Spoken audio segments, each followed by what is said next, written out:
अपने कमरे में खिड़कियां बंद करके आराम से बैठा हुआ था। मैं गलती से अंदर से दरवाजे की कुंडी लगाना भूल गया था। उसी वक्त अचानक मेरी चाची अंदर आ गईं। सामने का नजारा देखकर वो तुरंत बाहर भाग गईं, लेकिन मैंने अपना काम रोकना सही नहीं समझा। जब मैं बाहर आया तो चाची बोली, क्यों समीर, अंदर क्या कर रहे थे? मैंने कहा, चाची आपको पता ही है, अब मेरे मुंह से क्या सुनना चाहती है? चाची बोली, वह सब ठीक है, लेकिन तुम्हें अपना कमरा बंद नहीं करना चाहिए था। मैंने कहा, चाची मुझे क्या पता था कि तुम उसी वक्त कमरे में आ जाओगी? वैसे भी मैं तो कुछ गलत कर नहीं रहा था। चाची बोली, वह बात नहीं है, लेकिन फिर भी तुम्हें पता है, जब कोई उस काम को करते हुए देख लेता है तो उसका मन भी वही सब करने को लगने लगता है। मैंने कहा, तो चाची तुम भी आ जाया करो। चाची बोली, मन तो मेरा भी बहुत कर रहा है, लेकिन तुम्हें तो पता है तुम्हारा चाचा कई दिनों से घर से बाहर गया हुआ है और मैं अकेली वह सब कैसे करूंगी? मैंने कहा, चाची अगर आप बुरा न माने तो मैं आपकी मदद कर दूंगा, मैं आपके साथ वह सब काम कर सकता हूँ। चाची बोली, तेरा दिमाग खराब है। इससे पहले कि चाची और कुछ बोल पाती, मैं तुरंत वहां से भाग गया। वैसे भी मैं तो अपनी चाची के साथ बहुत पहले से वह काम करना चाहता था, लेकिन हाँ, कहने की हिम्मत नहीं हो रही थी। आज चाची ने मुझे देख लिया था, तो आज वह बात कहने का सही टाइम आ गया था और माहौल भी था, इसलिए मैंने वह बात कह दी। इससे एक बात मुझे पता लगी कि बात कहने का भी एक सही समय आता है। उस समय बात कर लेनी चाहिए। उस समय आपकी बात पूरी होने के बहुत चांस होते हैं। एक दिन चाचा और चाची छत पर काम कर रहे थे। मैं उन्हें यह सब करते हुए देख रहा था। मैंने कुछ देर खड़े होकर देखा। मेरे सामने फेस टू फेस एक फिल्म चल रही थी। मुझे चाचा चाची को देखकर बहुत मजा आ रहा था। चाचा अपनी सारी जान लगाकर काम कर रहा था। उस समय मेरी शादी नहीं हुई थी। मैं 22 साल का हूँ और मेरी चाची बहुत खूबसूरत थी। वह हमेशा मेरे साथ मजाक मस्ती करती रहती थी। चाची और मेरे बीच एक अच्छा दोस्ती वाला रिश्ता था। जब चाची हमारे घर में नई नई आई थी तो उनमें बहुत घमंड था, और घमंड होना भी चाहिए था, क्योंकि वह किसी से कम नहीं थी। चाची की ऊंचाई और लंबाई बहुत थी। उनकी आंखें गोल और भरी भरी थीं। जब वह एक साथ मेरे की तरफ देखती तो मेरा सीना चीर कर रख देती थी।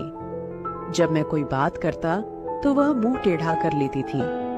तब से मैं समझ गया था कि चाची में खूबसूरती का घमंड भरा हुआ है। चाचा एक प्राइवेट कंपनी में काम करते थे। जहां वो काम करते थे वह हमारे घर से 50 किलोमीटर दूर था। उन्हें वापस आते आते आधी रात हो जाती थी। कभी कभी तो वो घर वापस नहीं आते और वहीं ठहर जाते थे। वो बस अब वहीं रहने का प्रबंध कर रहे थे, क्योंकि घर रोजाना आना जाना बहुत दूर पड़ जाता था। जब चाचा जी वापस नहीं आते थे तो चाची अपने कमरे में अकेली रहती थी। मैंने चाची को कई बार अकेले देखा था और उन्हें देखकर ही मैंने भी महसूस किया कि मेरे चाचा आधी रात घर आते हैं, कभी काम करते हैं और कभी नहीं। जितनी चाची को प्यार की जरूरत थी, चाचा उतना प्यार चाची को नहीं दे पा रहे थे। यह बात मुझे पूरी तरह से समझ आ गई थी। एक दिन सुबह मैंने देखा चाची बहुत उदास लग रही थी, तो मैंने उनसे पूछा, क्या हुआ चाची, आप उदास लग रही हैं? चाची बोली, मेरी तबीयत कुछ ठीक नहीं लग रही। फिर मैंने उनके लिए मेडिकल स्टोर से दवाई ले आई। दवाई खाकर चाची अपने कमरे में चली गई। थोड़ी देर बाद उनका हाल चाल पूछने के लिए मैं उनके कमरे में गया तो देखा कि उन्हें काफी बुखार था। मैंने कहा, चाची, चाचा जी आज घर नहीं आएंगे? चाची बोली, वह ऑफिस के काम के लिए कुछ दिनों के लिए बाहर गए हैं। मैंने कहा, अब क्या करूं? चाची की तबीयत तो बिगड़ती जा रही है। तभी मुझे ध्यान आया, मेरा एक दोस्त था, अमन, उसके पापा डॉक्टर थे। मैंने तुरंत अमन को फोन किया और कहा, अमन, तुम्हें एक काम करना है। वह बोला, हाँ बताओ क्या काम है। मैंने कहा, तू जल्दी से अपने पापा को मेरे घर भेज दे, मेरी चाची की तबीयत बहुत खराब है। वह बोला, ठीक है यार, मैं अभी भेज देता हूँ। थोड़ी देर बाद अमन के पापा आ गए। उन्होंने चाची को एक इंजेक्शन लगा दिया और कुछ दवाइयाँ लिखी। करीब 1 घंटे बाद चाची को आराम मिल गया। फिर सुबह मैं बाथरूम जा रहा था तो चाची बोली, समीर 1 मिनट आओ मेरे पास। मैं उनके पास गया। चाची बोली, मुझे माफ कर दो। मैंने पूछा, किसके लिए? तो चाची बोली, जब से मैं इस घर में आई हूँ एक बार भी तुझसे सीधे मुंह बात नहीं की और तू मेरा कितना ख्याल रखता है, ये कल मुझे पता चला जब मेरी तबीयत खराब थी। मैंने कहा, चाची कोई बात नहीं, मैं तो तुम्हें अपनी ही मानता हूँ। फिर मैंने सोचा कि चाची तुझे अपने दिल की बात कह दूं, यही सही मौका है। लेकिन मैंने सोचा अभी दिल की बात बताना बेवकूफी होगी, क्योंकि अभी तो चाची मेरी ओर बात करने लगी है। अगर मैं अभी बता दूंगा तो बहुत जल्दी हो जाएगा और चाची भी नहीं कर सकेंगी। इसलिए पहले चाची के साथ और ज्यादा प्यार पाना पड़ेगा।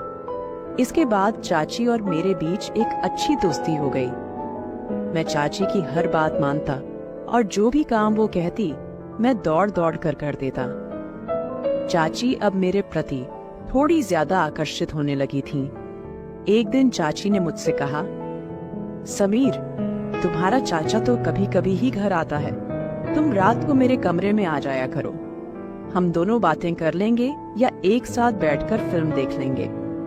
अकेले में मेरा कमरे में जी नहीं लगता। मैंने अपने मन में सोचा, लो चाची मुझे हिंट दे रही हैं। डायरेक्ट कहने से तो अब मुझे और भी आसान हो गया। अब किसी भी तरह से अपनी बात कह ही दूंगा। मैं चाची के कमरे में गया तो चाची अभी भी घर के काम कर रही थी।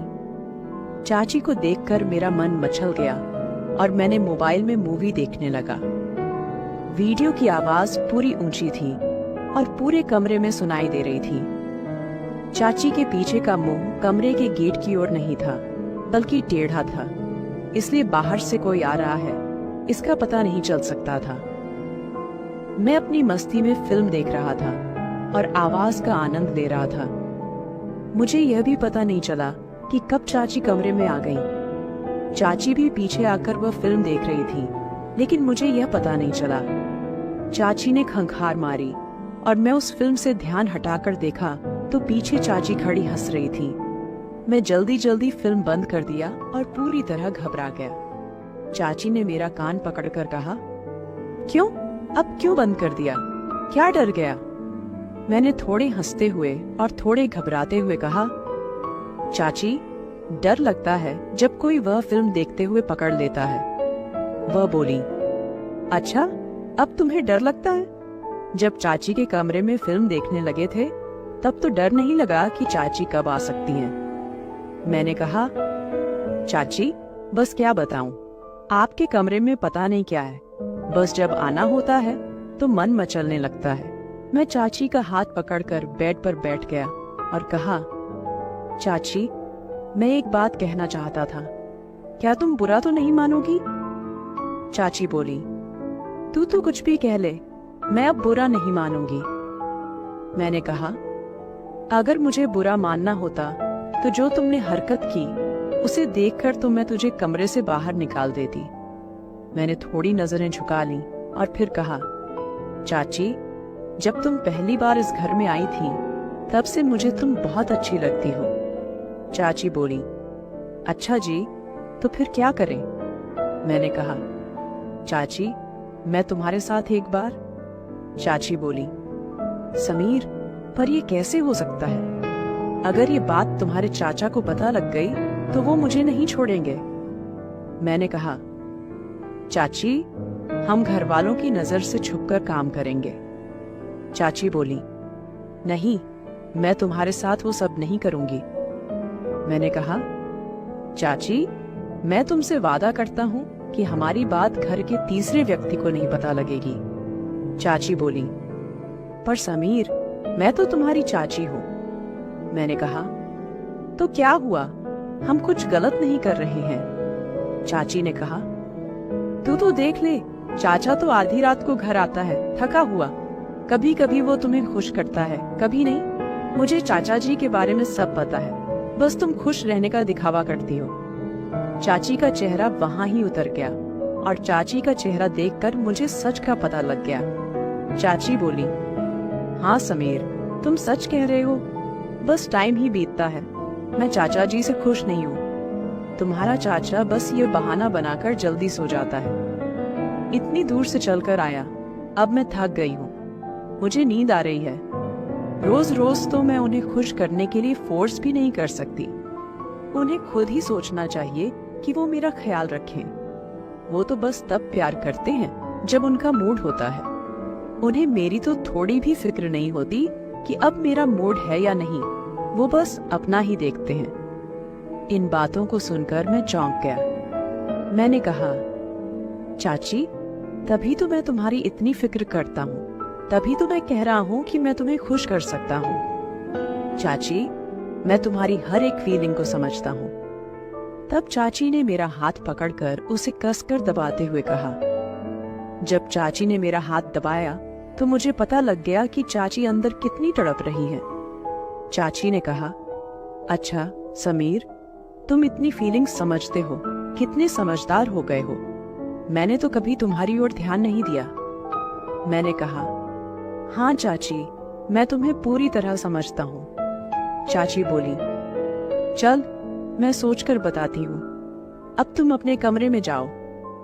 जिस हिसाब से चाची ने मुझे कमरे में भेजा वह मुझे पसंद नहीं आया। मेरा पूरा मूड खराब हो गया। लगा था अब कुछ भी नहीं हो सकता था। अगले दिन मैं सुबह बाथरूम में नहाकर बाहर निकला। उस समय ही चाची भी आ गई। वो बोली, आज बड़ा स्मार्ट लग रहा है मेरा समीर। मैंने कुछ नहीं कहा और अपने कमरे में चला गया। मैं चाची से नाराज था। थोड़ी देर बाद चाची मेरे कमरे में आई और बोली, क्या हुआ समीर, तुम मेरे से नाराज हो गए? मैंने कहा, आप मेरे पास जाएं, अपने काम करें। मैं आपके साथ कोई बात नहीं करना चाहता। फिर मैं अपने काम के लिए बाहर चला गया। जब मैं शाम को घर वापस आया तो देखा कि चाचा जी भी घर आ चुके थे। मेरा मूड और भी खराब हो गया क्योंकि अब मेरा सपना सपना ही रह जाएगा। चाचा ने मुझे देखकर कहा, समीर कैसे हो? मैंने कहा, ठीक हूँ चाचा जी। फिर मैं अपने कमरे में चला गया। थोड़ी देर बाद चाचा ने मुझे बुलाया और बोले, आजा समीर, खाना खा ले। फिर हम बैठकर खाना खाने लगे। मैं चाची की ओर नजरें मार रहा था। चाची मुझे देखकर मुस्कुराने लगी और चुप रहने का इशारा करने लगी। चाचा ने मुझसे पहले खाना खा लिया और फिर अपने कमरे में चले गए। मैं धीरे धीरे खाना खा रहा था। तब चाची मेरे पास आकर बोली, क्या बात है समीर, तुम मुझसे नाराज हो? मैंने कहा, हाँ। वो बोली, तू मेरी बात क्यों नहीं समझ रहा? ये गलत है। मैंने कहा, इसमें गलत क्या है? चाची बोली, तू अपने कमरे में जा, खाना खाकर सो जा। मैंने कहा, मैं सोऊंगा कि जागूंगा, आपको इससे क्या? और मैंने कहा, मैं आज रात छत पर ही बैठा रहूंगा, बिल्कुल नहीं सोऊंगा। यह कहकर मैं अपने कमरे में चला गया। मैंने ठान लिया था कि चाहे कुछ भी हो जाए, एक बार तो अपना सपना पूरा करके ही रहूंगा। जब सब सो गए, मैंने अपने कमरे का दरवाजा जोर से खोला ताकि चाची को पता लग जाए कि मैं छत पर जा रहा हूँ। फिर मैं छत पर चला गया। मैं वहां 2 मिनट तक बैठा रहा। तभी मुझे पायल की आवाज सुनाई दी। पीछे मुड़कर देखा तो चाची छत पर आ रही थी। वो मेरे पास आकर बैठ गई और बोली, तू पागल हो गया है, इतनी रात को इधर छत पर क्या कर रहा है? मैंने कहा, मेरी मर्जी, मैं वही करूंगा जो चाहता हूँ, आप नीचे जाइए। चाची ने मेरा हाथ पकड़कर अपने हाथों में लिया और बोली, समीर, अंदर से तो मैं भी तेरे साथ हूँ, पर अब हम वो काम नहीं कर रहे हैं। ये हमारे दोनों के लिए ही अच्छा होगा, क्योंकि जो काम तू मेरे साथ करना चाहता है वो तू एक दिन जरूर करेगा, पर थोड़ा सा सब्र करना और अच्छा होगा। चाची की बात मैंने समझ ली। मैंने कहा, ठीक है चाची। सुबह चाचा ने कहा, समीर मेरी बात ध्यान से सुन। मैंने कहा, हाँ बताइए। चाचा बोले, मैं तुम दोनों को एक बात बताने आया हूँ। मैं अब दोबारा वापस नहीं आऊंगा। मैं कंपनी के काम से बाहर जा रहा हूँ। लगभग 6 महीने बाद ही वापस आऊंगा। मैंने कहा, अच्छा चाचा जी। चाचा बोले, हाँ, और अब इस घर की जिम्मेदारी तेरी है। तू अपनी चाची का भी अच्छे से ख्याल रखना। मैंने कहा, चाचा जी आप बेफिक्र रहें, मैं इस घर की जिम्मेदारी संभाल लूंगा और इसे खुद ही संभालूंगा। और रही बात चाची की, तो चाची का मैं बहुत ख्याल रखूंगा, आप बेफिक्र रहें। चाचा ने कहा, अब से 1 घंटे बाद मेरी ट्रेन है। फिर मैंने चाचा को स्टेशन पर छोड़ने चला गया। जब मैं घर वापस आया तो चाची का मूड बिगड़ा हुआ था। चाची रो रही थी। मैंने कहा, चाची क्या हुआ, आप क्यों रो रही हैं? तो चाची बोली, रो क्यों नहीं, और क्या करूं? तेरा चाचा पहले भी कई दिनों बाद आता था और अब तो सीधा 6 महीने के लिए चला गया। यह कहकर वो और भी रोने लगी। मैंने चाची को बिस्तर पर बिठाकर कहा, चाची कोई बात नहीं, चाचा ने अपने काम के लिए जाना ही था और मैं तो हूँ आपके साथ, आपका ख्याल रखने के लिए। ये कहते ही चाची ने मुझे गले लगा लिया। इसके बाद तो बिना कुछ कहे चाची ने मेरे साथ शुरुआत कर दी। इससे आगे की बात तो बढ़ती गई, क्योंकि चाची अब बहुत दुखी थी और पूरी तरह तैयार हो गई थी। उन्होंने बिना कुछ देखे सारा प्यार मुझे दे दिया। फिर मैंने भी पीछे नहीं रहा। चाचा जो चाची को अधूरा छोड़ देते थे, मैं आज वो कमी पूरी कर रहा था। मैंने